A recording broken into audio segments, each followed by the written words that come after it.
ജാലിയൻവാലാബാഗ് കൂട്ടക്കൊലയ്ക്ക് ശേഷം ഇന്ത്യൻ സ്വാതന്ത്ര്യ സമരം സംഘർഷാത്മകമായ മറ്റൊരു അധ്യായം എഴുതി ചേർത്ത കാലഘട്ടമായിരുന്നു 1928. സുഭാഷ് ചന്ദ്രബോസിന്റെ ജയിൽ മോചനത്തോടെ ഊർജം തിരിച്ചുപിടിച്ച ബംഗാളി യുവത്വം അതിശക്തമായി രംഗത്തിറങ്ങാൻ തുടങ്ങി. യുവത്വത്തിന്റെ ആ പ്രതിഷേധാഗ്നി ഇന്ത്യയുടെ മറ്റു ഭാഗങ്ങളിലേക്കും പടർന്നു. കോൺഗ്രസിന്റെ രീതികളോട് യോജിപ്പുള്ളവരും വിയോജിപ്പുള്ളവരും യുവാക്കളിലുണ്ടായിരുന്നു.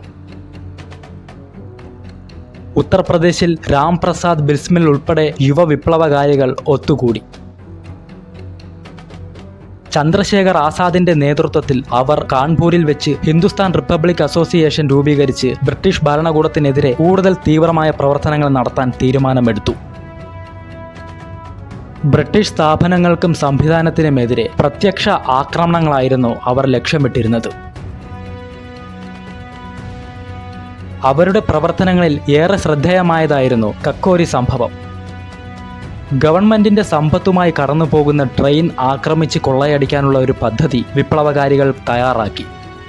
ഫലപ്രദമായി തീരുമാനം നടപ്പായെങ്കിലും അതിശക്തമായി പ്രതികരിച്ച ഭരണകൂടം കക്കോരി സംഭവത്തിൽ ഉൾപ്പെട്ട മുഴുവൻ വിപ്ലവകാരികളെയും പെട്ടെന്ന് തന്നെ അറസ്റ്റ് ചെയ്തു. അഷ്ഫാഖുള്ള ഖാൻ, രാം പ്രസാദ് ബിസ്മിൽ, റോഷൻ സിംഗ്, രാജേന്ദ്ര ലഹിരി എന്നീ പ്രവർത്തകർക്കെതിരെ കുറ്റപത്രം ചുമത്തി വിചാരണ ചെയ്ത് വൈകാതെ കഴുമരത്തിൽ കയറ്റി.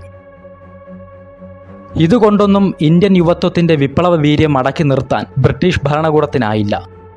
1928 ഡിസംബർ 17 ഭഗത് സിംഗ്, രാജ്ഗുരു, ചന്ദ്രശേഖർ ആസാദ് എന്നിവരുടെ നേതൃത്വത്തിൽ ലാഹോറിൽ വെച്ച് ഇംഗ്ലീഷ് പോലീസ് ഉദ്യോഗസ്ഥനായ സാൻഡേഴ്സിനെ വെടിവെച്ചു കൊന്നു.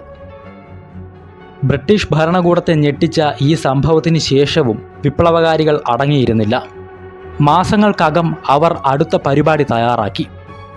1929 ഏപ്രിൽ 8 കേന്ദ്ര നിയമനിർമ്മാണ സഭയിലേക്ക് കടന്നു ചെന്ന ഭഗത് സിംഗും ബടുകേശ്വർ ദത്തും സഭാമധ്യത്തിലേക്ക് ബോംബെറിഞ്ഞു. ഇന്ത്യൻ സ്വാതന്ത്ര്യത്തിന് വേണ്ടിയുള്ള മുറവിളികൾക്ക് ചെവി കൊടുക്കാതെ നിന്നിരുന്ന അധികാരികളുടെ ബധിരകർണങ്ങളിലേക്കായിരുന്നു ആ സ്ഫോടനത്തിന്റെ പ്രകമ്പനം കടന്നു ചെന്നത്. ഇന്ത്യൻ വിപ്ലവ യുവത്വം അതിന്റെ ജൈത്രയാത്ര തുടരുന്നതിനിടയിലാണ് അലഹാബാദിൽ വെച്ച് 1931 ഫെബ്രുവരിയിൽ ചന്ദ്രശേഖർ ആസാദ് പോലീസിന്റെ വലയിൽപ്പെട്ടത്. ആയുധധാരികളായ ഒരു സംഘം പോലീസുകാരാൽ വളയപ്പെട്ട ചന്ദ്രശേഖർ ആസാദ് തന്റെ കൈവശമുള്ള റിവോൾവറുകൾ ശരിക്ക് പ്രവർത്തിപ്പിച്ചു. വെടിയുണ്ടകൾ നിരവധി പോലീസുകാരുടെ ജീവനെടുത്തു.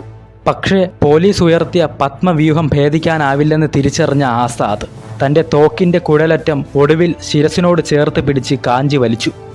പോലീസ് നടത്തിയ വ്യാപകമായ റെയ്ഡിൽ പിടിച്ചെടുത്ത ലഘുലേഖകളുടെയും എഴുത്തുകുത്തുകളുടെയും അടിസ്ഥാനത്തിൽ ഭഗത് സിംഗിനെയും രാജ്ഗുരുവിനെയും സുഖ്ദേവിനെയും അറസ്റ്റ് ചെയ്തു.